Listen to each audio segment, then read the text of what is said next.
और मेरे साथ कुछ खास मेहमान इस वक्त जुड़ रहे हैं। मेरे साथ मेजर जनरल रिटायर्ड जेकेएस परिहार, सीनियर डिफेंस एक्सपर्ट साथ में हैं। मेजर जनरल रिटायर्ड अनुज माथुर साहब, सीनियर डिफेंस एक्सपर्ट, वो साथ में हैं। नाजिया इलाही खान जो सामाजिक कार्यकर्ता हैं, वो इस वक्त साथ में हैं। और केएच काशिफ मीर साहब पाकिस्तानी पत्रकार हैं, वो भी इस वक्त साथ में हैं।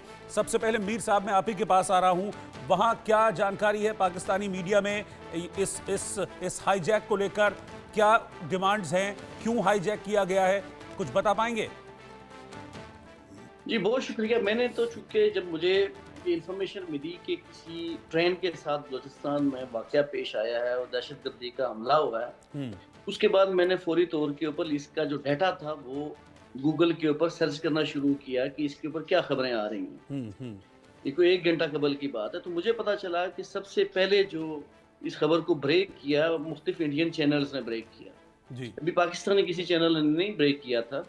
और पाकिस्तान में बाद में डॉन न्यूज़ ने इसके ऊपर एक रिपोर्ट जारी की। तो डॉन न्यूज़ ने कहा कि दहशतगर्दों ने हमला किया जाफर एक्सप्रेस के ऊपर और सिब्बी का इलाका है। लेकिन मेरे लिए ये बड़ा सरप्राइज था कि इंडियन चैनल पाकिस्तान से पहले खबर ब्रेक कर रहे हैं। और दूसरी तरफ हमें ये बड़ा मालूम है, बड़ा सीधा सीधा सा, कि बलूचिस्तान के अंदर दहशतगर्दी की जो कार्रवाइयाँ हैं वो कौन कर रहा है।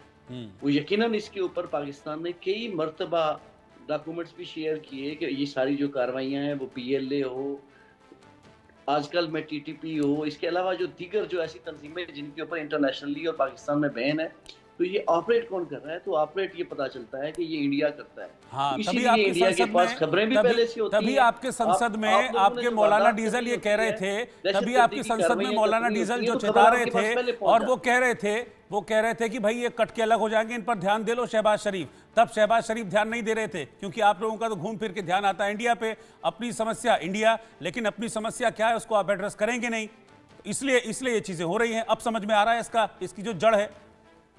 देखिए, पाकिस्तान में जो इस मुख्तलिफ जो खासकर जो TTP है या जो तालिबान की जो तंजीमें हैं, इनको जिस अरसे में जिन लोगों ने सपोर्ट किया, तो आज न सिर्फ उनकी मजम्मत की जाती है बल्कि शिद्दत पसंद जितने भी ग्रुप हैं उनकी पाकिस्तान के अंदर, सिविल सोसाइटी के अंदर, मीडिया के अंदर, हर जगह पे बड़ी भरपूर मुखालफत की जाती है।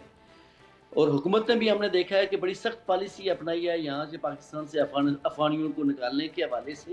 लेकिन दूसरी तरफ हम देख रहे हैं कि हिंदुस्तान के अंदर जो इंतहा पसंदी है, जो फाशिज्म है, वो बहुत तेजी से बढ़ रहा है। और आज जो TTP को जिस तरह से आप लोग सपोर्ट कर रहे हैं अफगानिस्तान के अंदर, तो कल भारत के अंदर जहाँ पे 30 करोड़ से ज्यादा मुसलमान आबाद हैं, तो वो उनके अंदर जब घुसेंगे, पेनिट्रेट करेंगे, तो आप भारत के मुसलमान जो हैं वो देश परस्त हैं, हिंदुस्तान परस्त हैं भारत के मुसलमान। उनकी चिंता आप मत कीजिए, वहां बैठ के अपने देश की चिंता कर लीजिए। अगर अपने पड़ोसी मुल्क को डिस्टर्ब करेंगे, बलूचिस्तान के अंदर पड़ोसी मुल्क, आतंक को पालने वाले, खाद पानी देने वाले, आप अपने लोगों को भूखा मारकर, अभी भी आज की रिपोर्ट है कि रमजान में लोग भूखे सो रहे हैं वहां पर।